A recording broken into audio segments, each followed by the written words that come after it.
want to talk about alliteration, assonance, and consonance. These are three ways of describing how sounds within a line talk to one another.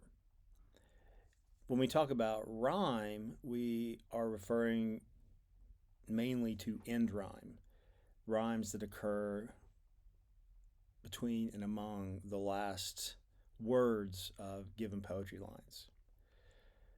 Whereas again, alliteration, assonance, and consonance, these are sound effects that recur within a line.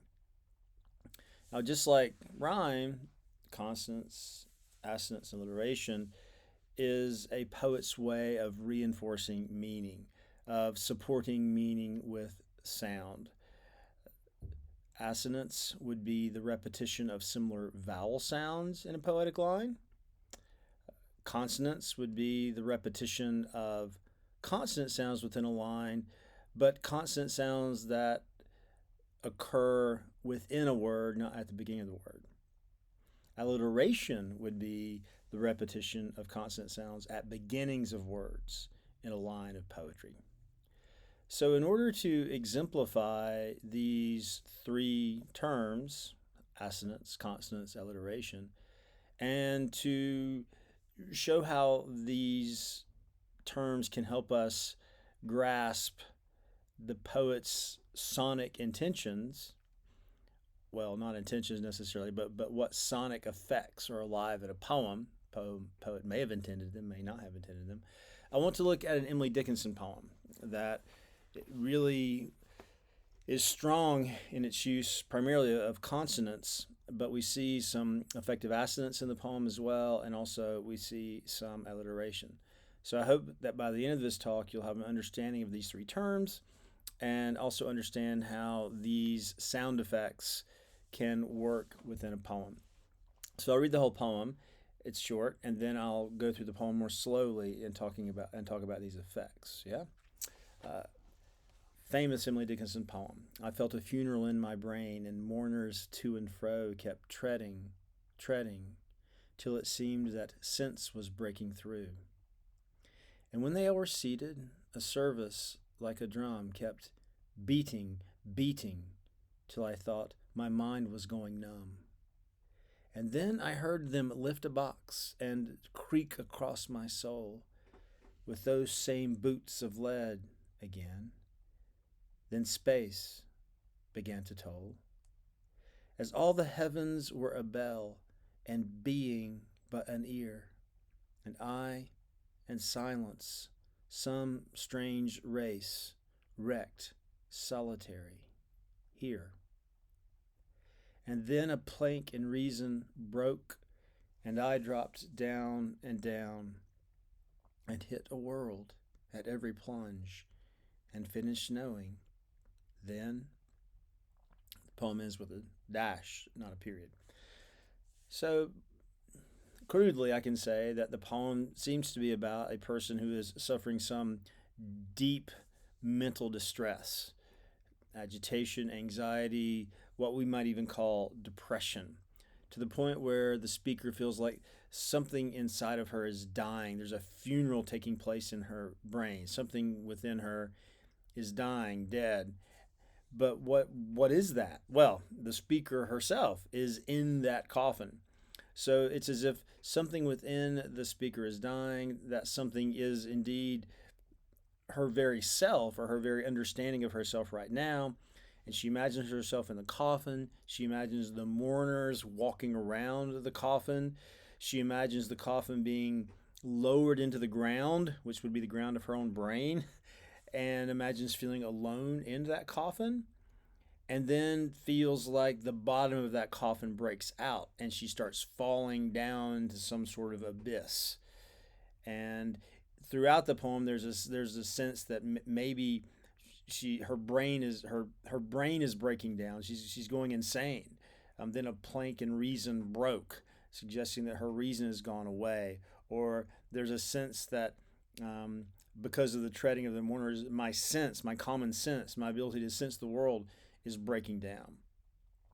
So that's the gist of the poem. I'll go into more detail about some of the subtleties in the poem as I look at some of the particular lines. So let's look at the first line.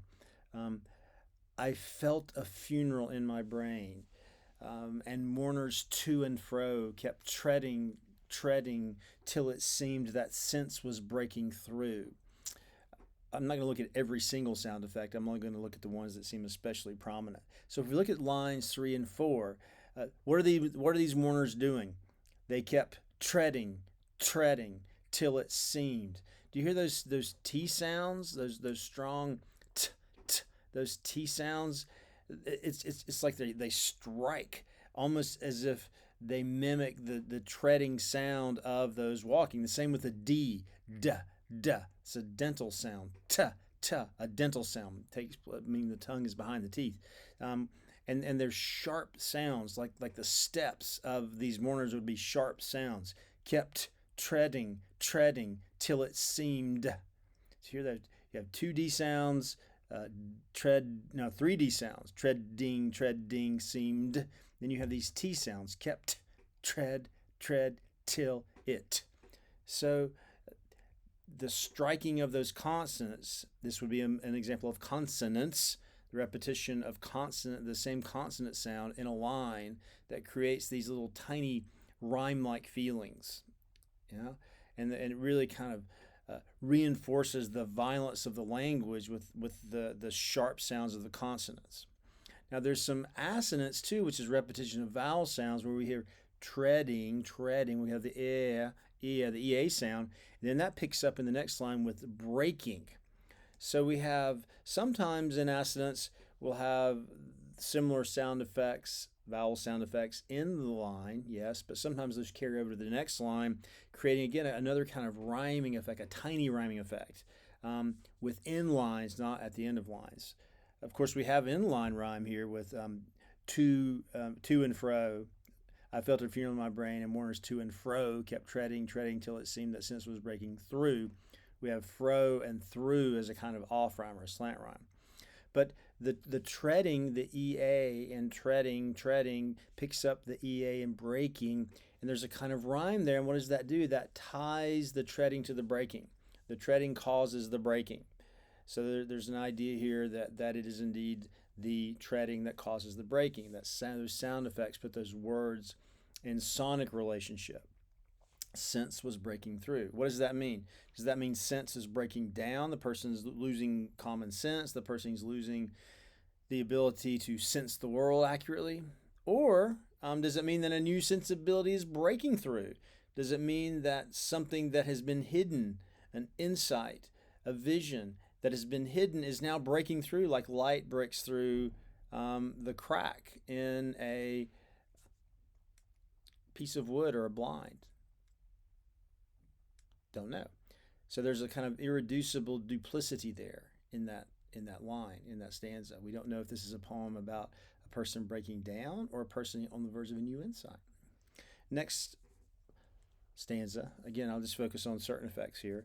And when they all were seated, a service like a drum kept beating till I thought my mind was going numb. So there again, we have the b, that's a plosive sound, p, air comes out, but it's a sharp sound, to beating, that's alliteration, where we have the first syllable of a word, if it's a consonant, and another word in the same line has an opening consonant that is the same, we call that alliteration. So of course, treading would also qualify as alliteration in the stanza before. I should have mentioned that. It's an obvious point. So treading, that would be alliteration. The repetition of consonant sounds at the beginning of words in the same line. And then we have beating, which would also be alliteration. And the same effect, I think, occurs in stanza 2 that occurred in stanza 1, where that beating till I thought. We have the T and the D in the first stanza. We have the T and the B in the second stanza. Again, that sharp hit of those consonants reinforces the striking of the feet of the mourners in this funeral space inside the speaker's brain. Now, in the third stanza, we yet again have sound effects that reinforce the meaning. And then I heard them, the mourners, and then I heard them lift a box and creak across my soul with those same boots of lead again. Then space began to toll. So what do we have here? In the second line of that stanza, we have creak across. Those C sounds, that's a guttural sound, like so it's like a raspy sound, a friction sound that would really capture more of a creaking or a shuffling sound that the speaker hears now, as opposed to the stomping sound. So instead of like stomping around the coffin like in a funeral service, now they're actually carrying the coffin, creaking across her soul or her mind. So the suggests more of a raspy, a shuffle, or a creaking sound with those same boots of lead. But then we pick up again with that b, that plosive b sound, and d, that dental sound that we heard in the first two stanzas, suggesting that the boots are heavy, right? So it has this creaking, then the heaviness comes again. Then space began to toll. Next stanza, and all the heavens were a bell, and being but an ear, and I and silence some strange race, wrecked, solitary, here. Very interesting. We'll get some interesting use of assonance here, where in the second line, being but an ear, right, we have this E, be, and this E with ear, right, which ties being to ear. I mean, she says, the poet, that being is here and the same as an ear, but the sound effects tie those together. But more interestingly, I and silence. See that I, the I of I rhymes with the I of silence. I and silence. So there's a tie in there between the I and silence. I am the same as silence. That vowel ties those words together. And then listen to the consonants here. We get these S sounds. Some strange race. Like this, it's almost like the consonants, those hard consonants earlier, the t, d, b, are gone, and we get more of these sibilants, s, which suggests a kind of whispery sound, almost like a no sound at all, like a wind. S. So the speaker's all alone and silent. So it makes sense that the consonants that Dickinson here uses would not be those booming da, ta, da sounds, but they would be these sibilants. S, some strange ch. Even that G is a kind of sh race. But then we come in with this hard guttural, wrecked. That guttural comes in again, suggesting something hard and violent, because there's this understanding that, okay, I and silence are some strange race. We're here in this soundless area, but then the harsh realization comes in. We're wrecked. Solitary. So you have this kind of interplay between this pain, wrecked, that tension, that violence, that raspiness of that guttural C, but then there's still a sense of that silence there as well. Solitary. And then here is an H is an aspirate. Here. It's kind of breath, it's almost like an exhale, like here, like a sigh, like here we are. So you see, in these subtle, wonderful ways, these sounds reinforce the mood of the poem. Now the last stanza we see yet again, really hard consonants. Then a plank in reason broke, and I dropped down and down. See, 3 alliterations here. I dropped down and down. So we can almost hear the bottom of the casket breaking out, and the speaker is like crashing through these other levels as she falls down and down and down. Drop, down, down. So those D sounds really suggest the striking. This time it's not the boots of lead of the mourners are striking, but it's her going through these various levels as if she's fallen through the bottom of her coffin, and the down, down. It's almost like each D signals a hit of some level that she breaks through. And hit a world at every plunge. But then notice in the final stanza, the final line rather, those hard consonants go away, and we get and finished knowing then. So there's this feeling of like breathing out again. Finished knowing then, right?